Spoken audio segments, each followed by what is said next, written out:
Welcome back to Bleav in Colts. I'm Lawrence Owen. With me, as usual, is my guy, Jerraud Powers. Jerraud, we had a great weekend. Obviously, a lot of stuff happened. The country felt a little bit of warmth run around, and then some cold air. You, however, my friend, had a very interesting weekend. Mind telling us a little bit about it? Oh yeah, was in Atlanta. Son had a basketball tournament to attend. Got to see a couple old friends of mine.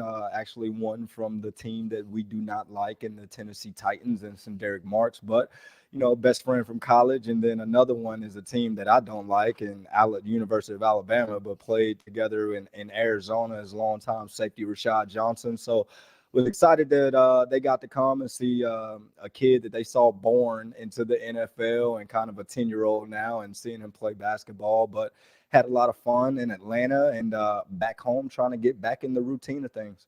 Awesome. Speaking of the tournament, uh, our partners at Bet Online continue to be the number one source for all your betting needs and sports info. Find all the latest sports developments, including the updated odds on the NBA playoffs, fights, and even seasons futures.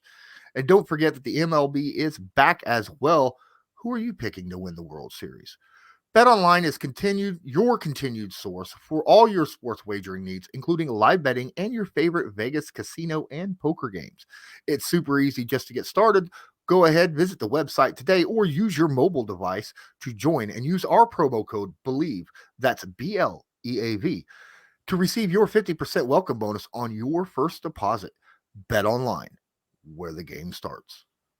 Special guest with us today, Kylen Granson, second-year tight end for the Indianapolis Colts. Welcome to the show, Kylen. I appreciate it. Thank you guys for having me.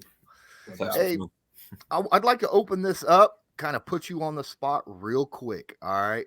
So about a year ago, you were on Good Morning Football. Do you recall this? Yes, I do. Okay. Well, during that interview, you made a very bold statement.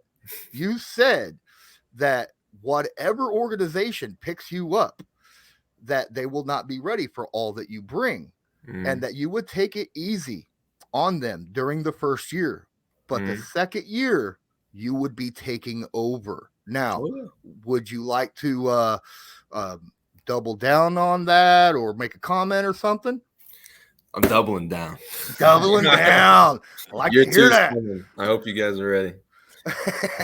Awesome. JP? Hey, Kylen, man, I'm Jerraud Powers, man. I'm a former Colt myself, and one of the things I remember as being a Colt was just how close the locker room is, the leaderships that's already in place. You being in the room with Jack Doyle, man, and him not being there now, what did you learn from Jack as far as from a leadership standpoint that now you can take in as one of the guys that's a returning player that's trying to develop into one of the main leaders on the team? What did you learn from Jack going forward into your second year? I learned a lot from Jack. Jack was Mr. Dependable. Pat McAfee had the Jack of all trades shirt of like him doing everything. But yeah, Jack, he was very composed, like dude's a vet. Him and TY, we will definitely miss them. But as far as things I learned from him, it all starts with us. Like every day, like we got to come in the building with intent to get better. You can't have off days every day. Like you got to come in intentful. And Matt actually had a good quote today. I'd never heard it before, but I actually it really resonated with me. He said, to get something you've never had, you have to do something you've never done. And I thought that was like an amazing quote. I was like, I got to make a shirt or something. But he kind of showed me the ropes. Like it's all about routine, and Jack's always the same guy. He's always going to do the right thing. He's always studied up. It really just kind of gave me a baseline to base my next year off of and be like, okay, year one, I was this, and this. And then I kind of can look and compare. All right, Jack was doing this. I was doing this. How can I get like that? So it definitely gave me a baseline. Building off that, actually, last year, obviously, your rookie year, didn't really know a whole lot to expect when you come in, just basically learning. What did you learn from your year one that you can now know that you can work on for year two to become to take your game to the next level? So honestly, it's all up here. It's just getting to know the game even more in depth. Great thing about Jack and Mo, they always play with accelerated vision. They're always seeing things before it happens. Okay, this safety's kind of cheating down this way. Okay, I know they're gonna roll. Just being able to play a step ahead, so that way you can just play ball and not have to be thinking like, oh my God, so I got to block this guy. Well, did we just check the play? Okay, all right, now I got to well, rather than being up here just playing football, being smooth, I feel like that's the next step. Gotcha.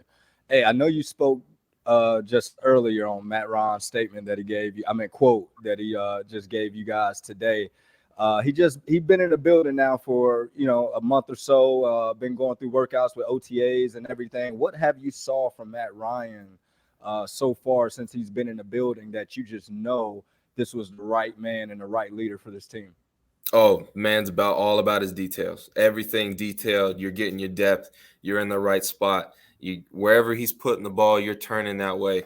Everything that we do has been incredibly intentful. So like that's why I said like we come in here every day and we come work out and stuff like that, but we got to have that intent. And Matt makes sure that we are intentful with all the work we're doing.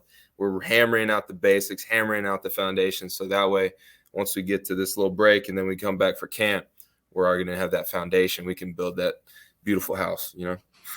We were going to hold this off to two questions, but I'm going to make give us three because we got a little bit of extra time. We was only going to give up 10 minutes here. Mm-hmm. You talked about training camp. What was it like for you during training camp last year, having fans there actually watching you guys practice, and what are you looking forward to this season? It was actually pretty cool, and a lot of the guys said like all this kind of was all abnormal because of COVID and all that. But for me, it was my first year, so that was normal for me. So I mean, going into year two, honestly, it's going to be exciting. I know I enjoyed. I had my family come out and see and watch practice, and that was kind of cool. And then also we got to interact. We throw footballs up to all the kids and stuff. That was fun. But yeah, I thought I was just having a blast while. Hey, there it is. I've got 3 of them. Oh, yeah. I never got one from you, but I was out there every day. All the I know. I caught one of yours, but I ended up giving it to a child that wasn't able to catch one. Oh, good on you, man. Good on you, man. I'm not as accurate, so sometimes it's a loose cannon out there. But yeah, training camp was definitely unique. I had a lot of fun, and it was also very tough. But at the end of the day, I can brag to my kids. Yeah, back in my day, training camp was way different. Awesome. You talk about training camp and how the fans. This will be my last question as well. How the fans just makes it so enjoyable. And I remember my time as a coach, and it was the same thing in training camp. Man, the fans, every practice just got it packed out. Doing whatever for the players. Earlier, about a couple months ago, or earlier last month, Chris Ballard kind of spoke out and some things about you when he said that he liked what he saw, from you as a rookie, and can't wait to kind of see that jump going forward to the next year. Is there anything you want to tell the fans before they get ready to come back to training camp, and what to expect coming from you going into this season? I mean, year 2 is coming. I know what to expect this year. A lot of the stuff was unknown, assignments, playbooks, stuff like that. I've got a year under my belt. Jack was my mentor. Mo's my mentor. I got Mo coming back. I've learned a lot. I'm excited to see where my game is going to elevate, because it's all about elevate. And I'm hyped. I'm like 4 or 5 months away, and I'm ready to play ball right now. You know what I mean? But it's a good feeling, man. A lot of Colts fans can't wait for that either. So, really quick, I would like to give you a moment to talk to those that are watching and listening to the podcast right now. A little bit about the foundation that you have going. Okay, I'll try to give the short version. Go ahead. KG's Kids is kind of really a pet project between me and my parents. I'm an avid reader. I love reading. My mom's a teacher, my dad's a coach, so they're both in the schools and like school districts. So education is obviously like number one for me. And I think my love of reading was what allowed me to go to some of the good schools I got into. So I got into Harvard. I ended up going to Rice instead, but then after that I went to SMU. But I think a lot of the opportunities I've had are because of reading, because I'm so intelligent and I'm pretty, decent with my words. And honestly, I love reading because I think it makes me who I am. And so I kind of want to get kids into reading as well, because I know it took me to the NFL. Who knows where it can take other kids, whether it's into fashion, whether it's into tech, it can really be whatever you want. Reading's universal. And also I want to give kids some, different books that they can read that have different cultural backgrounds in them. Because, a lot of times you read a book about someone who doesn't look like you can kind of empathize, but it's different when you read someone that kind of looks like you. I think it's just like a very, unique thing that I think kids should have the opportunity to do. So that's what we're doing. I have KG's Carnival books coming up. Go on there if you guys want to donate, kgskids.com. We're going to try to raise some money, give out some books, and hopefully some kids get to read this summer. That's great, man. That's awesome. That is absolutely awesome. Just in case you didn't know, I heard there's a former quarterback for the Colts that are really big into getting kids into reading as well. That's a book club. Who is that guy? I can't remember. Rhymes with duck or something like that. Well, thank you so much. I appreciate you taking time out to spend a little bit of time with us, and good luck this season. Yeah, appreciate y'all. Thank you guys for having me. I had a blast.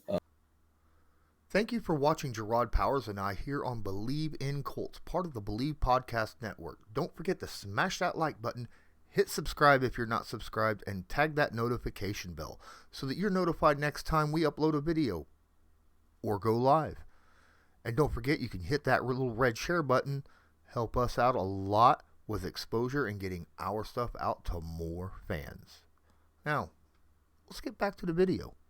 So that was Kylen Granson, second-year tight end for the Indianapolis Colts. Jerraud, what were some of the things that he said that really, got you excited?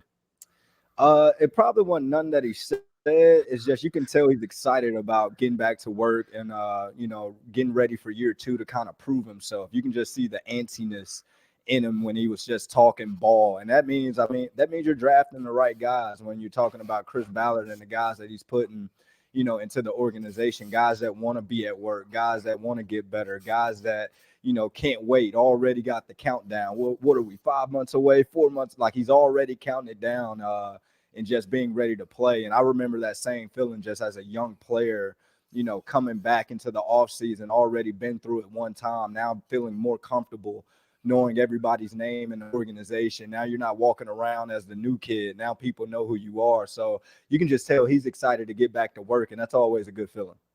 Absolutely. Now, my thought is he's learning from different people all the time. Even as quarterback, he talked about the quote that he had during today's practice. That's freaking awesome. And in my opinion, that you have to learn every day. It's a nonstop progression, whether you're a second-year tight end or a 15-year vet at the quarterback position. You're always learning, and it's good to see that he's out there soaking in information for wherever he can get it. And I really like that, like hearing about that. So I think one of the main things that he said that kind of stood out now thinking about it, now that you brought that question up, now thinking about it, was just how detailed Matt Ryan is on a day-to-day basis. And I think a lot of times fans don't realize that, like, when you're talking about great players and great organizations, everybody respects the process. And the process starts over every year. It starts over. You got to start from day one scratch as if you don't know nothing and build your foundation and build on it, build on it, and build on it. And the only way to do that is to be detailed about the small things. Every great player, if you ask them what did they focus on to be so great, they're all going to say it's a small thing. So just to hear that coming from a young player that's soaking it all up still learning the game, still learning the ins and outs, and he's already noticed how detailed Matt Ryan is, just speaks volumes. And I think that kind of shows you the leadership qualities in Matt Ryan that he's bringing into Indy. And it just assures you that, we got the right guy at the helm at the moment. So that's a good thing to hear. Absolutely. Building off of that, it kind of reminds me of a little bit of what former players used to say, including yourself, about Peyton Manning, right? Very, very detailed oriented person. So I'm right there with you. I think this is a situation where not only does him being detailed help him out, but, other people see this. He's going to, enforce that on the other players as well. And, you always lead by example, not just with your words. So, yeah, this is a very good thing to hear from Kylen about Matt Ryan. I want to move on now with the podcast. Real quick, I posted yesterday because I thought we was going to do one yesterday, but then we got hit up by the Colts. Real quick, though, I just want to make a shout out to the Indianapolis Colts, the PR department, Matt Conti, and then, of course, Hayden Clark for getting that interview set up with us here with Kylen Granson. But got a couple questions. Most of it is about the draft, and I want to go ahead and bring up some of that. Jason Sanders on Twitter asked the question: what top prospects do you have doubts about living up to their draft potential, their position? I'll let you go ahead and answer that. That's a tough one, man. Like right now, you're hearing about the DN from Michigan, and it's a lot of hype getting put on him, and he's putting it on himself a little bit when he says it's the new pass rush at Michigan. When you look at your rival in Ohio State and those guys producing the last 5-6 great pass rushers that we got in our league right now. But, right. I think it's going to be a little pressure on him just off of when you watched him his last game. He didn't perform at the level that he probably should have. He got the Heisman nod. Will Anderson at Alabama didn't. And it was kind of one of those comparison type things where people really was just putting the negatives that he has in his game right now. They were just putting it in the spotlight. And he's a great player. You watch his film, he's very productive. He calls havoc. He's a great player, and I think he's gonna, be a great player in this league. But far as the hype and living up to it, I think he has a lot of hype on him, or a lot of expectations on him, because it kind of came out of nowhere. So I'm gonna say the defense end, I want to say his name is Hutchinson. From Michigan. And the second player I would say is Stingley, the cornerback from LSU. He came in, had a phenomenal year his freshman year, locked up everybody in the SEC, had 6 or 7 picks as a freshman, and then his last 2 years was kind of mediocre. Didn't live up to the great year he had as a freshman, which is not. It's kind of hard to be judged. You come in as a freshman in year one and you're a first team All-American on the regular All-American, not freshman All-American side. You're first team All-American as a whole. So it's kind of hard to live up to those expectations when everybody places that on you, coming back from your first year. But he dealt with some injuries, played some big time receivers and didn't win his matchups as much. So I think it's going to be a lot of pressure on him, because you're hearing top 5 with him. You're hearing top 10. And when we're talking about those guys, we're expecting, Jalen Ramsey type production and those type things. So I think those 2 players are gonna have a lot of expectations put on them just off of what happened to him the last couple. Not Hutchinson per se, because I want to just say his last game was kind of mediocre, but Stingley, his last 2 years has been kind of average or right above average, but not the Stingley that we thought we were going to see after his freshman year. See, my response will be in general position, because when you're looking at drafting a player, whether it's first round, second round, it's the guys that you expect to play a lot of snaps their rookie year and not necessarily be a superstar, unless you're like a top 15 pick, like we was discussing before we're recording, but just generally be very, very positive in your play. the quarterback position in this draft is not per se as high touted as it has been in years past, and yet you're still going to see a few quarterbacks drafted probably in the first and second round. And just because they're drafted there does not necessarily mean that's where they should be when it comes to overall talent, because that is a position that every team who needs that position is going to reach for. So, if your team goes out and gets a quarterback in the first or second round, don't expect that quarterback to just come out and save your team, his rookie year. So, just kind of ease expectations on the quarterback position, in my opinion, on at least in this season's NFL draft. I agree. This another question by Real Goat Jones. That is an interesting name. What position should be a priority for the Colts with their second round pick?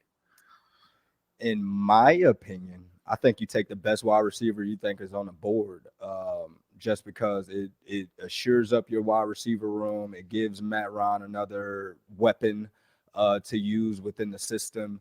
And you're looking for playmakers. You're looking for more playmakers on the perimeter on your offense right now. You got a good running back.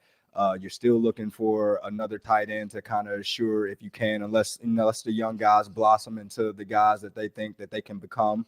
But you're wanting more weapons for Matt Ryan, and this is a wide receiver heavy type draft that I think in the second round you're going to see some good ones that you just probably going to have to pull a trigger on, my opinion. I am a huge fan of BPA. Always have been. Now, generally, BPA is almost, solely when it comes to the first round, in my opinion. It's that first round situation where you take whoever the best player is available, no matter what, because you want difference makers on your team, no matter what position it's at. But in this round, since it is the 42nd pick, the only way I see them do a BPA is if they have a guy that they have listed very, very high that starts to fall. Yeah. Then I see them trading up to get that BPA, very similar like what happened with Jonathan Taylor, right? A couple years back, he started to fall.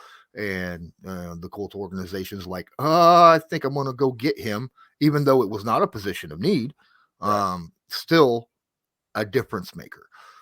Outside of that, I 100% agree with you. You should go wide receiver this year. I understand that we really don't know a lot about the wide receiver group right now due to the inexperience that the Colts have at the wide receiver position. But it's specifically because of that is why I think, it would not hurt to just keep adding talent and see which cream rises to the top, right? Yeah. This channel is proudly sponsored by the Backroom Collection. They do beautiful sports canvas art with football, basketball, baseball, and other sports themes. Special orders are accepted and autograph pieces are available. Many Indianapolis Colts signed pieces will be available beginning in November. Just use your discount code CL10 to purchase the pieces you want to spice up your living area. That's CL10. All right. Last question. William Vermillion. Now, we don't know a whole lot about the cornerback prospects in general, so I'm going to ask the follow-up question. What techniques will the Colts cornerbacks be using this year that you see might be different with Gus Bradley's defense?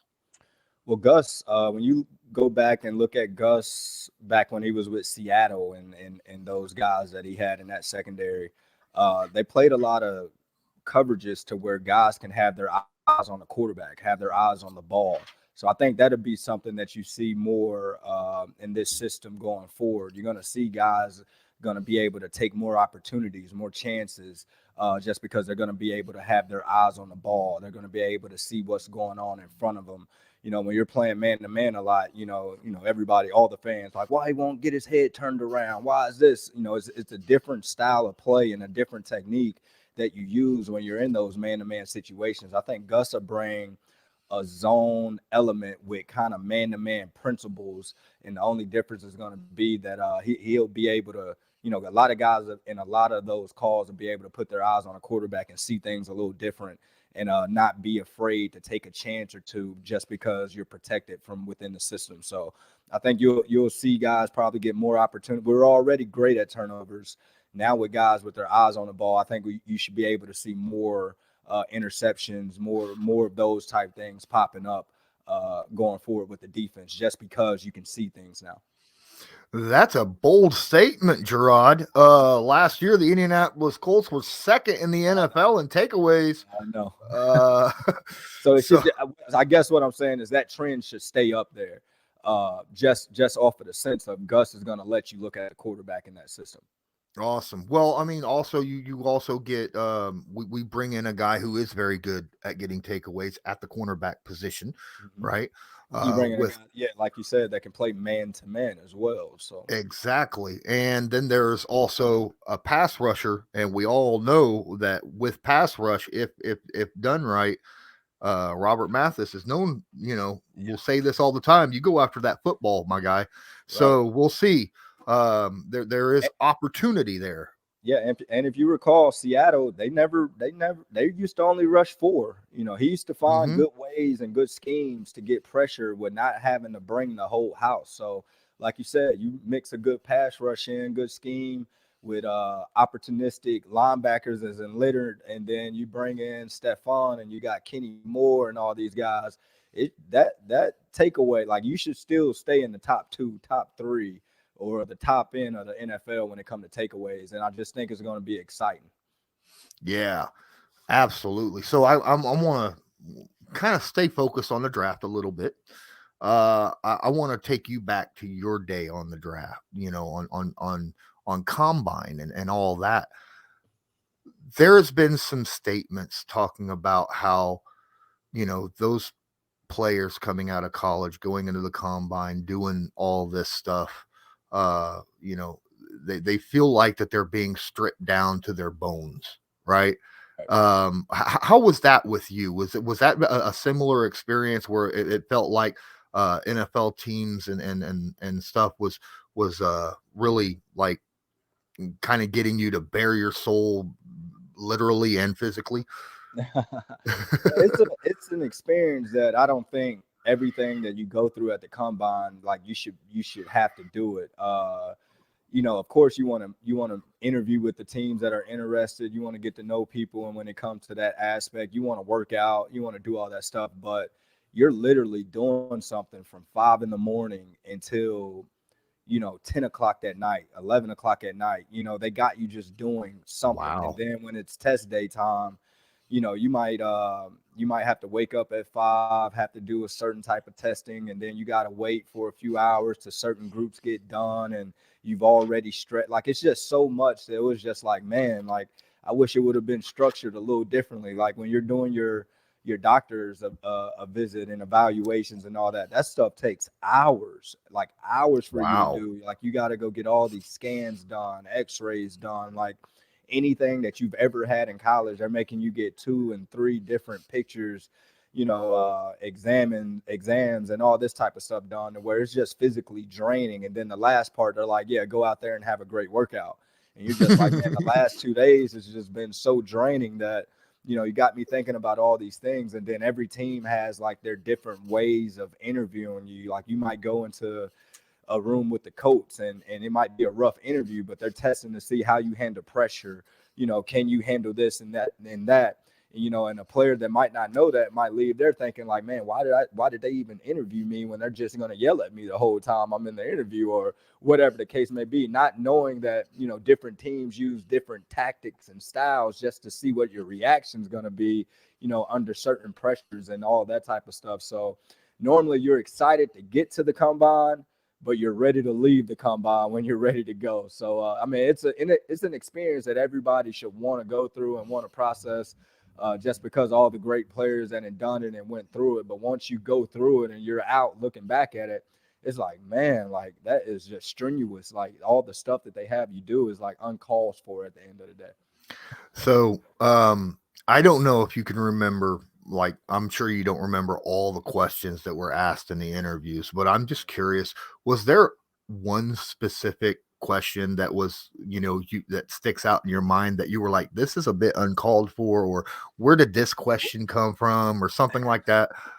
It wasn't a crazy question, but when I interviewed with the Titans, I thought when I interview with the Titans, I walk into the room and it's Jeff Fisher and the GM and their personnel staff and all that, and then it's a defensive coordinator and it's a secondary coach. I left as a redshirt junior out of Auburn. It was a real heavy junior corner draft that year. I remember like DJ Moore, Malcolm Jenkins was a junior. Darius Butler, like all these people were junior, like we were like the big junior class, like to kind of start that. We're just out, we're leaving school or whatnot. And I remember I walked into the Titans interview room and the secondary coach kind of just was sizing me up, like had like a little stare frown face and sizing me up. And I walk in and I'm trying to be genuine. Hey, how y'all doing? I appreciate y'all having me. Like your agent kind of grooms you on how you conduct yourself in interviews and all that type of stuff. But the energy when I walked in, I was just like, do they hate me? Like, what's going on? So I walk into the room and the secondary coach and the DC is like, hey, get up there and draw up your top, the 4 top plays that your defense ran last year. And I want to know everybody's responsibility from the defensive line, linebackers, and secondary. A lot of people are not comfortable doing that when you ask them to do that, like knowing what everybody is supposed to do on the defensive side of the ball. But I was one of those type players that used to just learn it from top to bottom because it used to make my job easy when I know where everybody else is supposed to be or whatever. So I walk in, I do that. And, I'm drawing up plays. I'm drawing up the beaters for the plays. Like, hey, yeah, we're in cover 3. We match carry the seams, but if the offense run this route or that route, that's the beater. We know that. And, so I'm trying to give them extra content to think like I'm this smart player and, and all that. So I get done doing that, and there's like a pause in the room, and I glance at Jeff Fisher, and he's got his hand over his face, so you can't really see his reaction. But before he did it, I saw like a smirk, like a grin. And the coach gets up, and he was just like, all right, let's watch these plays. They had 10 plays that was like bad plays from the year, like no good plays. They had a clip of just 10 plays, and I was either missing a tackle, gave up a throw, or whatever the case may be. So the coach was like, you think you're good enough to play in the NFL? And I was like, yeah. I said, I feel like I've done what I needed to do in college. I'm ready for the next challenge and all that type of stuff. Boom. He puts on a play, me missing a tackle. He said, you think you can play in the NFL and you're missing the tackles versus Tennessee? You're missing a tackle versus a running back from whatever. Like he started downplaying the schools that we were playing. And then so I'm just sitting there. I'm giving him confident answers. Then he go to a next play. And he's just like, he was like, why did you leave? Like, who advised you to leave? Like, like almost making it seem like, oh, damn, I made the wrong decision. Like, I'm not supposed to be here. And I'm like, no, I done what I was supposed to do. Like, you can go check the film. I've guarded Julio Jones, AJ Green, Percy Harvin. Like, I've had success versus some, top guys in the SEC or whatever. And then he'll pull up another play. Like, look at you right here. That's you think you can cover these guys? So I say that to say I left pissed off. Like I'm sitting here thinking like, man, if I see this dude outside of here, I'm gonna say something. And I actually run into him. So I had an interview with them like earlier that evening. It might have been 6 o'clock, 7 o'clock. When I got done with everything, it was like 11:15, 11:30 at night. Mind you, we had to get up for a drug test at 5 morning the next morning, and that was my test day. So I was getting up at 5 p.m. to take a drug test and then go through all the stuff that you got to go through. And I didn't even test or work out until like 10:30 or 11 o'clock, something like that. So, but when I got done with everything, we're both walking out of the interview rooms together. And he stopped me and was just like, hey, man, you handled yourself well in the interviews. I was impressed. He was like, I saw that you were getting pissed off. He said, but you held your composure. You handled that well. It was like, he was the one that actually said, it's like, no, that was just that's our interview tactic. We try to make it tough on you, put you on the board, to see if you're comfortable, drawing up stuff, if you're comfortable and telling us what your responsibility is, if you're comfortable with a coach yelling at you, telling you you're not good and all this stuff. It's like, man, you handled yourself well, man. Like, I got you high on our list. If you, hopefully things work out to where I can coach you and all that. So he gave me a vote of confidence when I was literally at the point, like telling my agent, like, man, I don't even know why they brought me in here. If I see him out of here, I'm going to say something to him. Like, he basically told me I made the wrong decision and all that. So it's an experience, man, and that was mine. And that's how I know, like, every team got their own different ways of going about the whole draft experience. That as you were saying it, I'm like, this is how a team finds out if a player is going to be able to handle adversity or not, right? Yep, And that's exactly. Yep. It's interesting. I like it actually a little bit. That style of interview, but to do that to every player, wow, that'd be rough. And then at that same token, it probably shows them the strengths and weaknesses. Like, they still might love a player and just be like, well, at least we know how to handle him. He can't do this, he can't do that, but he can do this. Like, so with me, maybe they saw, like, man, this is a future leader. This is a future guy that'll be able to teach young guys, that'll be it. Like, we can count on him to know exactly what, he's supposed to do or whatnot. So if it was ever a situation with Jerraud Powers getting beat or anything like that, it was more so of skill on skill. It would never be like him giving up a touchdown because he blew a coverage or he didn't know what he was doing on the field, which you can handle those type guys to where it's just skill on skill. It's a talent issue, not necessarily coach, why is he not bailing when he's supposed to bail, or why is he not in the flat when we expect him to be in the flat? So it kind of gives you kind of notes that you can put on a guy. So if you do get a guy, you know how to handle him as a coach. Yeah. And your interview with the Colts went pretty well as well. I assume. That was crazy. A lot of people asked me that. I never heard anything from the Colts when I got drafted. So it's like the craziest thing. Like, I had to work out with the Patriots. I had to work out with Cincy and a couple other teams or whatnot. But during the whole draft process, I'm talking like, from combine on out, did not hear from the Colts at all. And then when I got to the Colts, just talking to Bill Polian and all that, he had me high on his list. He had me high on his board. So, and that goes to show, like, the Colts are just totally different. At that time, they were different on how they handled the draft process compared to a lot of other people, because, when I talked to Tim Jennings and when I talked to guys that was there, it was similar stories. They didn't hear from the Colts and stuff like that either when they got drafted. So I'm curious now. Makes me think maybe these top 30 visits that teams have, maybe a lot of teams use that as smoke. You know what I mean? Could possibly be, because every team, after being in the league now and kind of knowing some things, and you get cool with certain people at certain positions, like, they have an idea on how it's going to go. They have an idea on what guys are going to be taken by who and what teams need, like what are each team's needs, what round they're probably going to take it. So it is kind of a chess piece going on. And I'm pretty sure people use, the visits and certain things like that to maybe get other teams to think like, oh, something must be going on. Like Jacksonville, I saw a report come out and say that, it's going to be a surprise mystery, pick, and then they might have such and such fly out that weekend. They already know who they're picking, and it's going to be somebody that everybody else and kind of predicted that's going to go in that slot or whatnot. But if you're a team that's thinking about trading or trading back, trading up, that might sway you a little bit, like, oh, snap, like, they might be taking such and such, and we got him as our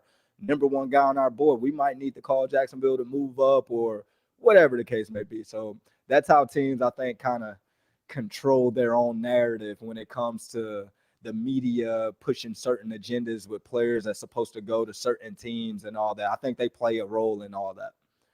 Yeah, I think so too. I mean, obviously you don't want to tip your hand, right? Yeah. To other teams, because they might end up jumping the board in front. This is the reason why the Colts jumped in front of Jacksonville to get Jonathan Taylor, because they had a pretty good idea. They wanted him. Yeah. So I think we're coming near the end of this one. We've been running for about 40 minutes now, a little over 40 minutes. And the thing that I'm looking at is it's going to be a big draft weekend. Big draft weekend. What I think we have 7 picks. Are you expecting Ballard, since he doesn't have a first round pick, do you think that he will perform a few trades like he normally does this time, or do you think he's going to try to use what he's got?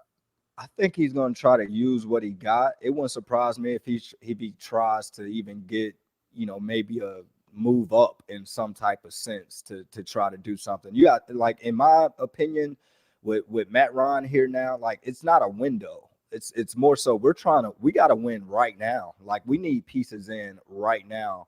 And I think the more pieces he can get, far as weapons that he can use, I think defensively he might feel good about himself, just trying to build that depth at certain positions, of course. But offensively, I think it's more so of, like, we're trying to get any weapon that we believe that Matt Ryan needs to be successful here, and we're trying to win it right now. So it wouldn't surprise me if he really tries in this draft to really get guys that he wants, rather than maybe moving back or saving this and doing that. I think we'll see a more aggressive Chris Ballard this draft. I cannot agree with you more. I really do believe that as well. I mean, he said in his pre-draft presser, I will get murdered, basically, is what he said if I pick a defensive player with the first pick, right? The team is very well rounded. There are specific spots on the team that need a little bit of infusion of talent, and everybody knows this. It's a blind person that hasn't watched a game all year would be able to tell you what the spots are on this team that need that infusion. And outside of that, this is a playoff team. This is a team right now that has Super Bowl aspirations with all the moves that they've made this past all season. So moving up in the draft to get a talented player sounds reasonable, in my opinion. Even I'm not necessarily talking about moving up in the first round. Possible, but I can see him, trying to get 2 second-round picks, or something of that nature. So keep an eye out there. I know a lot of people think that Ballard will just trade back, but and get more picks like he has done in the past. But this is one of those seasons where that the opposite may actually happen. Yeah. Anything else you wanna cover before we get out of here? No, that's it. I'm looking forward towards the draft, though. I think so far Ballard and pulled 2 magic tricks out of the hat with getting rid of Carson Wentz, plus the whole entire contract as well, freeing himself up from that contract, and then Matt Ryan falling in his lap and Stephon Gilmore falling in his lap. So I will assume, because history tells us so far, that we'll see another magic trick during this draft. Absolutely. Well, thanks so much for joining. Please, if you're listening to the podcast, don't forget to download it and check us out on YouTube and share this to your favorite social media. If you're watching on YouTube, please smash that like button and hit subscribe. If you're not subscribed, make sure the notification bell is turned on. And until next time, this was Bleav in Colts, brought to you by Bet Online. I'm Lawrence Owen. That was Jerraud Powers. And as usual, go Colts.